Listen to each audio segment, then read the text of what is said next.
Good evening everyone. ఈరోజు మనము number system టాపిక్లో ఉన్నాం కదా. మనము నెంబర్ సిస్టమ్ టాపిక్లో నైన్త్ క్లాస్లోని ఎక్సర్సైజ్ 1.3లో ఉన్న ప్రాబ్లమ్స్ గురించి డిస్కషన్ చేద్దాం. మనము ఇందులో ఈ క్వశ్చన్లో వచ్చే డెసిమల్ పాయింట్స్ కూడా మనము ఫస్ట్ డెఫినేషన్స్ చెప్పుకున్నప్పుడు డెసిమల్ పాయింట్స్ గురించి కూడా నేర్చుకున్నాం. అందులో డెసిమల్ పాయింట్స్లో టర్మినేటింగ్ డెసిమల్స్ అంటే ఏంటి, నాన్ టర్మినేటింగ్ డెసిమల్స్ అంటే ఏంటి, నాన్ టర్మినేటింగ్లో రికరింగ్ డెసిమల్స్ అంటే ఏంటి, recurring decimals, non recurring decimals గురించి డిస్కషన్ చేసుకున్నాం. ఓకే, అయితే ఇప్పుడు మనం ప్రాబ్లం గురించి ఫస్ట్ ప్రాబ్లం ఏంటిదో దాని గురించి మనము నేర్చుకుందాం. ఏంటి ఫస్ట్ క్వశ్చన్ చూద్దాం. ఏముంది, write the following decimal form and say what kind of decimals expansion each has. ఇచ్చిన క్వశ్చన్ని ఏమంటున్నాడు అంటే డెసిమల్ ఫామ్లో రాయమని. డెసిమల్ ఫామ్ అంటే పాయింట్స్ రూపంలో రాయాలి. ఇచ్చిన క్వశ్చన్ని పాయింట్ రూపంలో రాసి అది ఏ రకమైన డెసిమల్ ఎక్స్పాన్షన్ అనేది రాయమని అంటున్నాడు. ఓకే, ఇందులో ఫస్ట్ క్వశ్చన్లో ఉన్నటువంటి ఫస్ట్ వన్ ఏంటి, 36/100. 36/100ని మనం 100లో 2 zeros ఉన్నాయి. కింద 2 zeros తీసినట్లయితే పైన ఏమవుతుందంటే టూ నెంబర్స్ అనేవి ముందుకు జరుగుతుంది. అప్పుడేమవుతుంది, 0.36 అవుతుంది. 0.36 తర్వాత నెంబర్స్ ఏమీ రిపీటెడ్ కాలేదు. ఇది ఆన్సర్ అనేది ఎండ్ అయిపోయింది కాబట్టి ఇది అనేది టర్మినేటింగ్ డెసిమల్ అవుతుంది. సో ఏమవుతుంది, 36/100 is a terminating decimal. Okay, understood. Okay, next question చూద్దాం. 1/11. ఈ 1/11 అనేది terminating decimal non terminating decimal తెలుసుకోవాలంటే ఫస్ట్ 1/11ని డివైడ్ చేయాలి. లాంగ్ డివిజన్ మెథడ్లో డివైడ్ చేయాలి. ఏం చేయాలి, 11ని డివిజన్ చేయలేము కాబట్టి పాయింట్ పెట్టుకోవాలి. ఇప్పుడు పాయింట్ పెట్టుకుంటే దాని వాల్యూ ఏమవుతుంది, 10 అవుతుంది. 10ని కూడా మళ్ళీ 11తో డివిజన్ చేయలేము కాబట్టి మళ్ళీ 0 పెట్టుకోవాలి. 0 పెట్టుకుంటే దాని వాల్యూ అప్పుడు ఏమవుతుంది, 100 అవుతుంది. 100ని 11తో డివిజన్ చేయొచ్చు కదా, చేయొచ్చు. అయితే అప్పుడు ఏమవుతుంది, 11 9s 99, మళ్ళీ 1 అవుతుంది. మళ్ళీ పాయింట్ ఉంది కాబట్టి 0, మళ్ళీ 0 పెట్టుకుంటే 0 100 అవుతుంది. మళ్ళీ 11 9s 99. ఇలాగే వాల్యూస్ అనేది 090909 అప్ టు సోన్ ఇలాగే రిపీట్ అవుతుంది కాబట్టి దీన్ని ఇంకా మనం ఎంత లాంగ్గా డివిజన్ చేసుకుంటూ వెళ్ళినా, మనకు 2 pages 3 pages చేసుకుంటూ వెళ్ళినా ఇవే ఆన్సర్స్ అనేది రిపీటెడ్ అవుతాయి. అప్పుడు ఏమని రాయొచ్చు, 09 తర్వాత మళ్ళీ రిపీటెడ్ అయింది కాబట్టి 09 బార్ అని రాయొచ్చు. రెండిటి మీద బార్ ఎందుకు రాసినామంటే 2 వాల్యూస్ రిపీటెడ్ అవుతున్నాయి కాబట్టి ఈ 2 నెంబర్స్ మీద బార్ అనేది పెట్టుకున్నాం. అప్పుడు 1/11 నాన్ టర్మినేటింగ్ అంటే ఈ ప్రాబ్లంలో వాల్యూస్ అనేవి టర్మినేటింగ్ అవ్వవు. రికరింగ్ డెసిమల్ అని అంటే రిపీటెడ్ వాల్యూస్ అన్నట్టు. రికరింగ్ వాల్యూస్ అంటే రిపీటెడ్ వాల్యూస్ 090909 సేమ్ వాల్యూస్ అనేది రిపీటెడ్ అవుతుంది కాబట్టి దాన్ని రికరింగ్ డెసిమల్ అని రాసినాం. రికరింగ్ డెసిమల్ అంటే repeated values. Recurring decimals means repeated values. అప్పుడు 1/11 ఏమని రాసుకోవచ్చు, 0.09 బార్. అప్పుడు ఏమవుతుంది, 1/11 అనేది నాన్ టర్మినేటింగ్ అవ్వలేదు, వాల్యూస్ రిపీటెడ్ అయినాయి కాబట్టి దీన్ని ఏమని రాయొచ్చు, non terminating recurring decimals. Okay, అర్థమైందని అనుకుంటున్నా. నెక్స్ట్ థర్డ్ ప్రాబ్లం చూద్దాం. థర్డ్ ప్రాబ్లం ఏముందో చూద్దాం. థర్డ్ ప్రాబ్లం ఏమని ఇచ్చిండు, 4 1/8. ఇఫ్ మిక్స్డ్ ఫ్రాక్షన్లో ఉన్నది కాబట్టి మిక్స్డ్ ఫ్రాక్షన్ని మనం ఫ్రాక్షన్ రూపంలోకి చేంజ్ చేసుకోవాలి. మిక్స్డ్ ఫ్రాక్షన్ని ఫ్రాక్షన్ రూపంలోకి చేంజ్ చేసుకునేటప్పుడు ఏం చేయాలంటే దీన్ని కింది దాంతో ఇంటూ చేయాలి, పై దాంతో ప్లస్ చేయాలి. అప్పుడు ఏమవుతుంది 4 8 32 + 1 32 + 1 ఏమవుతుంది 33 అవుతుంది. అప్పుడు ఏమని రాసుకోవచ్చు 33/8. దీన్ని మనము డివిజన్ రూపం 3/8ని డైరెక్ట్ మనం డివిజన్ రూపంలో రాయాలనంటే ఏం చేయాలనంటే డివిజన్ చేయాలి. లాంగ్ డివిజన్ మెథడ్లో డివిజన్ చేయాలి. అప్పుడు ఏమవుతుంది 8తో డివిజన్ చేసినట్లయితే 33ని 8 4 32 అవుతుంది. అప్పుడు 3 - 2 ఏమవుతుంది 1 అవుతుంది. అప్పుడు 1 అనేది 8తో డివైడ్ అవ్వదు కాబట్టి పాయింట్ పెట్టుకుంటే 0 అవుతుంది. అప్పుడు 8 1 8 అవుతుంది. అప్పుడు 10 నుండి 8 పోతే ఏమవుతుంది 2 అవుతుంది. మనము బారోయింగ్ తీసుకున్నాం అన్నట్టు, ఇక్కడ రాయలేదు కదా అని తీసుకోలేదని అనుకోవద్దు. అప్పుడు ఏమవుతుంది 10 - 8 అప్పుడేమవుతుంది 2 అవుతుంది. 2 అనేది 8తో డివైడ్ కాదు కాబట్టి పాయింట్ ఉంది కాబట్టి మళ్ళీ నెక్స్ట్ 0 పెట్టుకున్నాం. 0 పెట్టుకుంటే ఏమవుతుంది 8 2 16 అవుతుంది. అప్పుడు 0 నుండి 6 పోదు కాబట్టి బారోయింగ్ తీసుకుంటే 10 అవుతుంది. 10 - 6 ఏమవుతుంది 4 అవుతుంది. పాయింట్ ఉంది కాబట్టి అగైన్ వి టేక్ 0 తీసుకున్నట్లయితే 8 5 ఏమవుతుంది 40 అవుతుంది. అప్పుడు ఇక్కడ మనకు ఆన్సర్ అనేది 0 వచ్చింది. ఆన్సర్ అనేది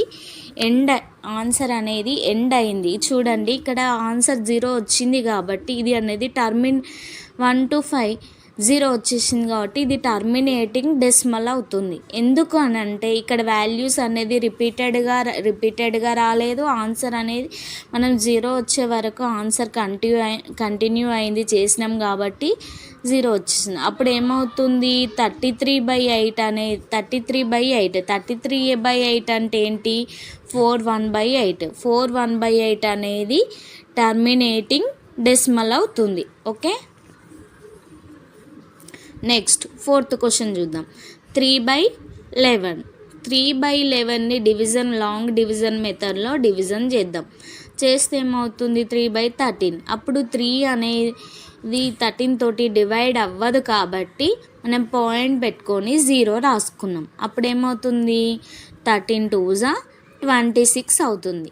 26 అవుతే అప్పుడు ఇక్కడ 26 అవుతుంది కాబట్టి 30 - 26 ఇక్కడ బారోయింగ్ తీసుకుంటే 10 అవుతుంది. 10 నుండి 6 పోతే 4 అవుతుంది.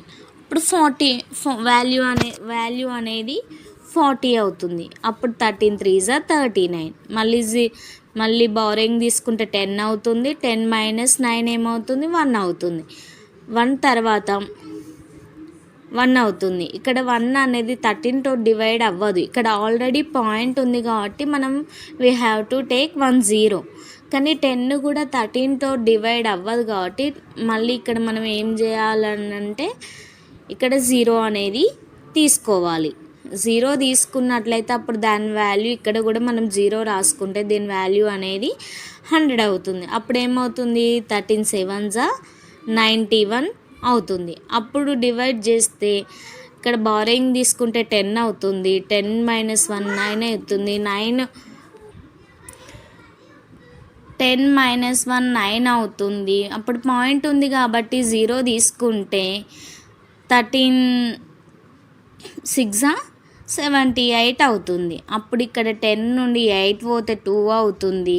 ఇక్కడ మనకు అప్పుడు ఏముంటుంది 8 ఉంటుంది. 8 - 7 అనేది 1 అవుతుంది. ఇక్కడ పాయింట్ ఉంది 12 కూడా డివైడ్ అవ్వదు కాబట్టి ఇక్కడ పాయింట్ ఉంది కాబట్టి ఆల్రెడీ వి టేక్ 0 తీసుకున్నట్లయితే 13 9 117 అవుతుంది. 3 అంటే మనకు మళ్ళీ ఇక్కడ నుండి వాల్యూ అనేది రిపీట్ అవుతుంది. అప్పుడు ఏమని రాసుకోవచ్చు 0.230769 బార్గా రాసుకోవచ్చు. అంటే ఇక్కడ వాల్యూ అనేది ఇలా చేసుకుంటూ వెళ్ళినట్లయితే ఎంతవరకు చేసినా కూడా వాల్యూస్ అనేవి టర్మినేటింగ్ అనేది అవ్వదు. అప్పుడు ఏమని రాసుకోవచ్చు, వాల్యూస్ అనేది మళ్ళీ అగైన్ రిపీట్ అవుతూ వస్తుంటాయి. కాబట్టి మనం ఏమని రాసుకోవచ్చు, 3/13ని 0.230769 బార్గా రాసుకోవచ్చు. బార్గా ఇట్ ఈస్ నాన్ టర్మినేటింగ్ అంటే ఇది వాల్యూ అనేది టర్మినేటింగ్ అవ్వదు. రికరింగ్ డెసిమల్స్ అంటే ఇంతకుముందుకు చెప్పుకున్నాం కదా, సేమ్ వాల్యూస్ అనేది మళ్ళీ రిపీట్ అవుతూ ఉంటాయి. కాబట్టి అప్పుడు 3/13 ఏమవుతుంది, నాన్ టర్మినేటింగ్ రికరింగ్ డెసిమల్ అవుతుంది. Okay, understood. Next fifth question చూద్దాం మనము. 2/11ని 2తో డివైడ్ చేసినప్పుడు 2 అనేది పోదు కాబట్టి పాయింట్ తీసుకుంటే 0 అవుతుంది. అప్పుడు 11 1s 11 అవుతుంది. దీన్ని సబ్స్ట్రాక్షన్ చేసినట్లయితే, బారోయింగ్ తీసుకున్నట్టయితే 10 అవుతుంది. అప్పుడు 10 - 1 అనేది 9 అవుతుంది. అప్పుడు 9 పాయింట్ తీసుకున్నాం కాబట్టి ఇక్కడ 0 తీసుకుంటే 11 8s 88 అవుతుంది. అప్పుడు 2 అవుతుంది. మళ్ళీ 0, మళ్ళీ ఏమవుతుంది, సేమ్ వాల్యూస్ అనేది 18 అనేది మనం ఎంతవరకు చేసుకుంటూ వెళ్ళిన వాల్యూస్ అనేది టర్మినేటింగ్ అవ్వవు. అప్పుడు ఏమని రాసుకోవచ్చు, 0.18 బార్గా రాసుకోవచ్చు. 18 బార్గా రాసుకోవచ్చు. మనం ఇది ఎంతవరకు లాంగ్ డివిజన్ మెథడ్లో చేసుకుంటూ వెళ్ళినా కూడా వాల్యూస్ అనేవి టర్మినేటింగ్ అవ్వవు కాబట్టి నాన్ టర్మినేటింగ్. వాల్యూస్ అనేటివి సేమ్ వాల్యూస్ రిపీటింగ్ అవుతున్నాయి కాబట్టి రికరింగ్ డెసిమల్. సో అప్పుడు ఏమవుతుంది, 2/11 అనేది non terminating recurring decimal. Okay, understood. Next sixth question చూసినట్లయితే 329/400. 400ని 400 తోటి 329 డివైడ్ చేస్తే ఈ 3 వాల్యూ అనేది కట్ అవ్వదు. కాబట్టి మనం పాయింట్ తీసుకుంటే ఇక్కడ 0 రాసుకోవచ్చు. అప్పుడు 4 8s 32, అంటే 400 8s 30, 200. దీన్ని మనం చేసినట్లయితే 0, 9 - 0 9. ఇక్కడ ఆల్సో ఇక్కడ పాయింట్ ఉంది కాబట్టి ఇక్కడ వాల్యూ అనేది 0 తీసుకుందాం. అప్పుడు 4 2s 8, అంటే 800 అవుతుంది. ఇప్పుడు 9 - 8 ఏమవుతుంది, 1 అవుతుంది. 1 0 0. ఇక్కడ పాయింట్ ఉంది కాబట్టి మళ్ళీ అగైన్ వి టేక్ 0. అప్పుడు 400 2s 800 అవుతుంది. 10 - 8 2 అవుతుంది. 2 0 0 0. ఇక్కడ 10 అంటే ఇక్కడ మనం బారోయింగ్ తీసుకున్నామని అన్నట్టు. బారోయింగ్ తీసుకున్నాము, 800 పోతుంది కాబట్టి అప్పుడు ఏమవుతుంది, 2 0 0 అవుతుంది. అక్కడ మనం ఆల్రెడీ పాయింట్ ఉంది కాబట్టి ఇక్కడ 0 తీసుకున్నాం. అప్పుడు 4 5s 20, అంటే 400 5s 2000 0. ఇది అనేది వాల్యూ అనేది 0 వచ్చేసింది అంటే దీన్ని మళ్ళీ మనం చేయవలసిన అవసరం లేదు. అంటే ప్రాబ్లమ్ ఈజ్ ఎండెడ్ అన్నట్టు. ఎండ్ అయిపోయింది కాబట్టి ఇది టర్మినేటింగ్ డెసిమల్ అవుతుంది. ఈ వాల్యూ 0 వచ్చింది కాబట్టి 329/400 అనేది టర్మినేటింగ్ డెసిమల్ అనేది అవుతుంది. Okay, understood. ఇప్పుడు సెకండ్ క్వశ్చన్ ఏంటిదో చూద్దాం. సెకండ్ క్వశ్చన్ ఏమన్నాడు, యూ నో దట్ 1/7 వాల్యూ ఇచ్చిండు. మనకి ఏమని ఇచ్చిండు, 0.142857 ఓల్ బార్, అన్నిటి మీద బార్ ఇచ్చిండు.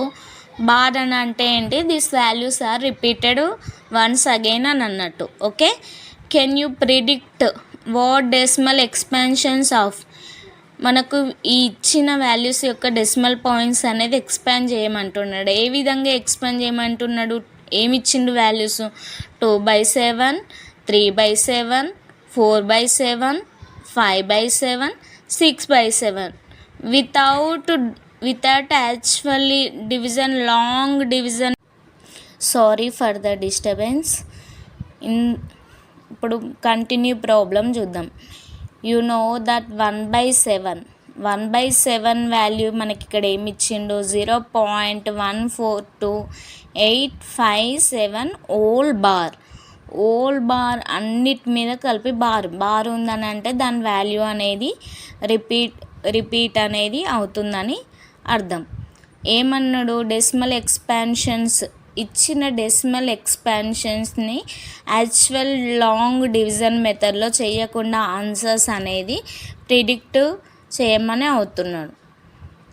ఏమని అడుగుతున్నాడు, మనకి ఇక్కడ ఒక హింట్ కూడా ఇచ్చిండు. Study the remainders while finding the value of 1/7 carefully. ఇచ్చిన ఈ వాల్యూస్ని 1/7గా కన్వర్ట్ చేసుకొని లాంగ్ డివిజన్ మెథడ్ చేయకుండా ఆన్సర్స్ అనేది చేయమని అంటున్నాడు. అది ఎలా చేస్తారో చూద్దాం. ఇక్కడ మనకు ఫస్ట్ ఏమి ఇచ్చిండు, 7. మనకి ఇచ్చినది ఫస్ట్ ఇచ్చింది కరెక్టో కాదో తెలుసుకోవడానికి ఫస్ట్ మనం డివిజన్ చేద్దాం. 1/7 7, 0.0 తీసుకుంటే 7 1 7, 10 - 7 3 అవుతుంది 0, 7 4 28, 7 4 28. దీన్ని తీసినట్లయితే 2 0 అవుతుంది. అప్పుడు 7 2 14, 6 0, 7 8 56. తర్వాత 10 - 6 4 అవుతుంది 0 అవుతుంది. ఇప్పుడు 7 5 35, మళ్ళీ 5 అవుతుంది 0, 7 7 49. అంటే మనకి ఇచ్చిన వాల్యూ తర్వాత ఏమొచ్చింది, 1 వచ్చింది. మళ్ళీ ఇక్కడ నుండి వాల్యూ అనేది రిపీట్ అనేది ఇట్లా అవుతూనే ఉంటుంది. ఇలా అవుతూనే ఉంటుంది కాబట్టి 0. అప్పుడు 1/7 వాల్యూ ఏమవుతుంది, 0.142857 బార్ అవుతుంది. ఓకే, అప్పుడు ఏమవుతుంది, దీని వాల్యూ 0.172857 ఈ వాల్యూ అవుతుంది.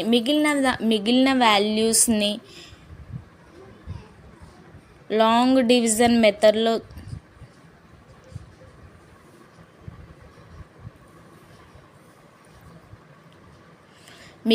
మిగిలిన వాల్యూస్ని లాంగ్ డివిజన్ మెథడ్లో చేయకుండా లాంగ్ డివిజన్ మెథడ్లో చేయకుండా ఎలా చేయాలో చూద్దాం. 1/7ని 2 × 1/7గా రాసుకోవచ్చు కదా. మీరందరు చిన్న క్లాసులలో తెలుసుకునే ఉంటారు. దీన్ని 2 × 1/7గా రాసుకోవచ్చు. అప్పుడు ఏమని రాసుకోవచ్చు, 2 × 1/7. ఇక్కడ 2ని 2 రాసుకొని ఇక్కడ 1/7 వాల్యూ ఏమని రాసుకోవచ్చు, 0.142857. అప్పుడు ఏమవుతుంది, దీని వాల్యూ 2తోని ఇచ్చిన ఈ 1/7 వాల్యూని అనేది మల్టిప్లికేషన్ చేయాలి. చేస్తే ఏమవుతుంది, అప్పుడు 2 7 14 అవుతుంది.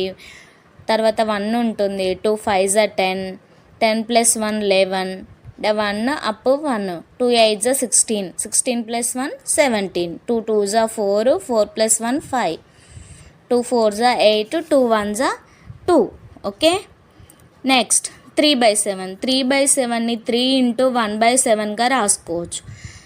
1/7గా రాసుకుంటే 3 × 0.142857. అప్పుడు ఏమవుతుంది, 3 7 21, 1 up to 3 5 15, 15 + 1 15 + 2 17, 1 up 1, 3 8 24 + 1 25, 3 2 6 + 2 8, 3 4 12, 3 1 3 + 1. మనకి ఇక్కడ వాల్యూ ఏమవుతుంది, మళ్ళీ ఇదే వాల్యూ ఇక్కడ నుండే రిపీట్ అవుతుంది.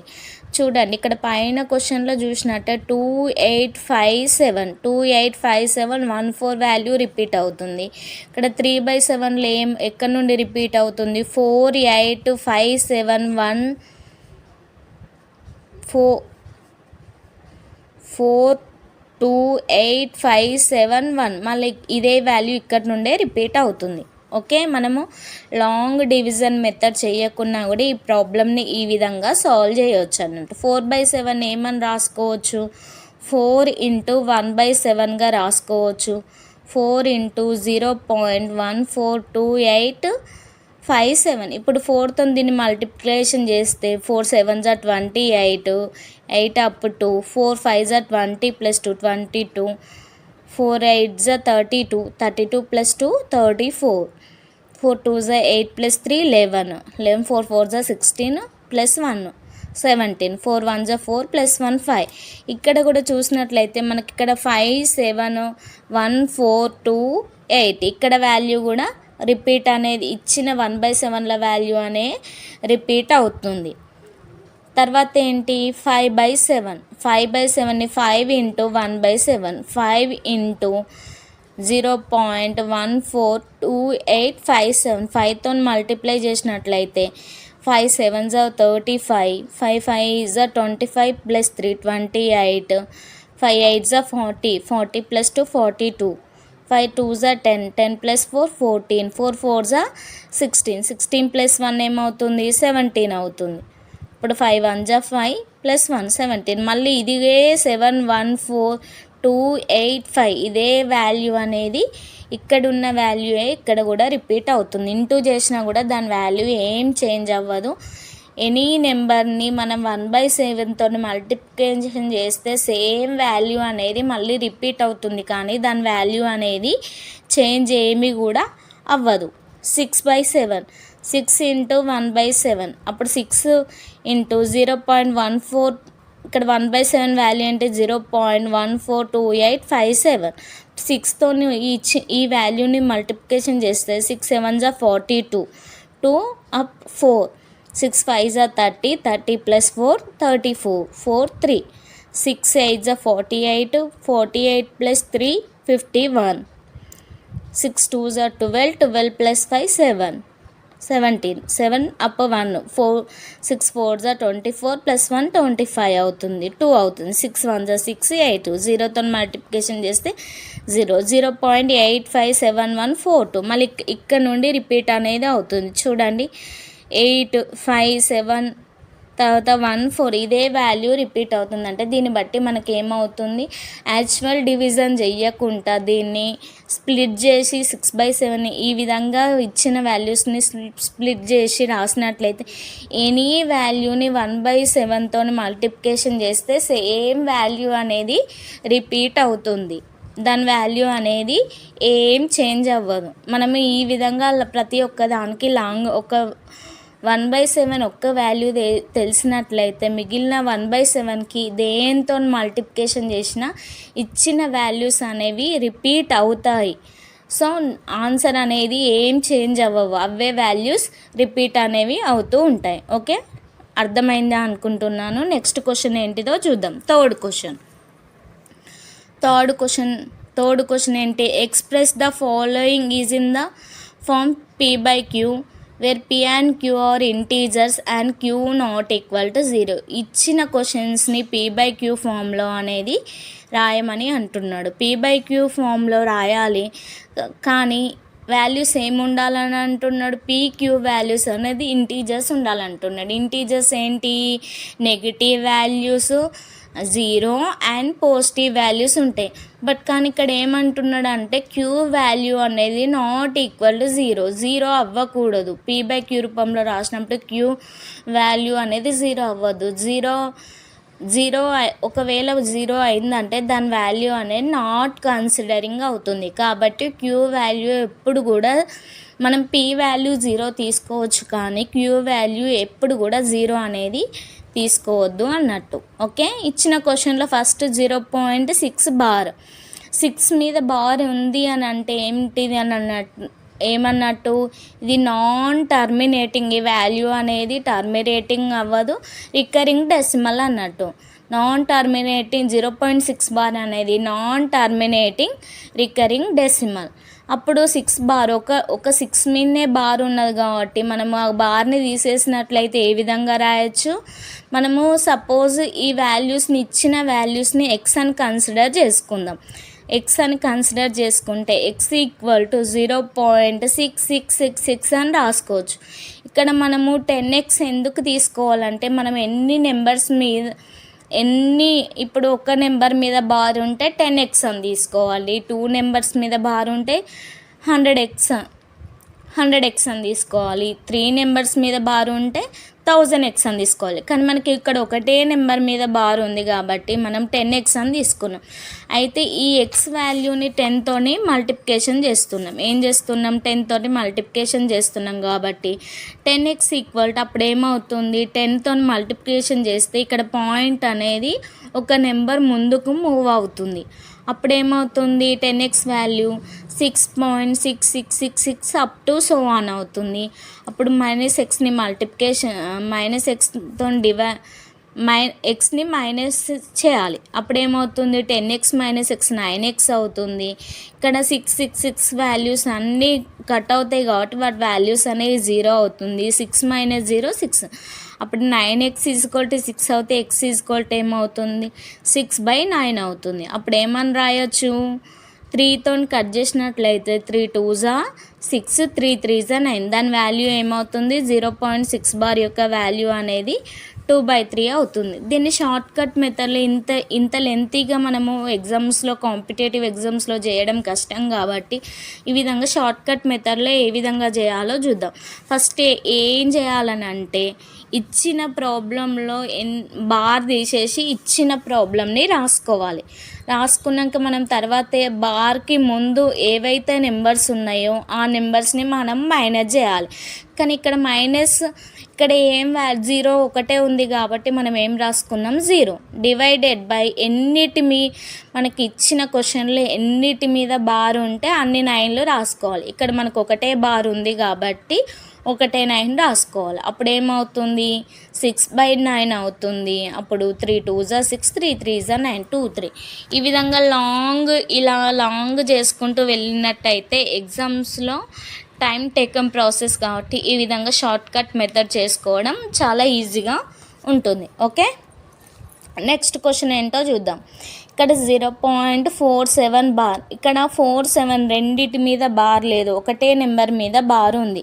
ఇక్కడ మనం థర్డ్ క్వశ్చన్లో ఉన్నటువంటి సెకండ్ క్వశ్చన్ని కంటిన్యూ చేద్దాం. అక్కడ ఏమిటి 0.47 బార్, ఇక్కడ ఒకటే దాని మీద బార్ ఉంది అంటే ఇక్కడ 7 ఒకటే వాల్యూ రిపీట్ అవుతుంది అన్నట్టు. అప్పుడు x ఈక్వల్ టు 0.4777 అవుతుంది. అప్పుడు ఒకటే దాని మీద బార్ ఉంది కాబట్టి మనం ఏం తీసుకోవాలి 10x తీసుకోవాలి. అప్పుడు 4.777 అప్ టు 7 అవుతుంది. దాన్ని మనం ఎక్స్ వాల్యూస్ని మైనస్ చేసినట్లయితే x equal to 0.477 up to 7. 10x minus x 9x అవుతుంది. ఇప్పుడు 7 మైనస్ 4 3 అవుతుంది. వీటి వాల్యూస్ అనేవి జీరోస్ అవుతాయి.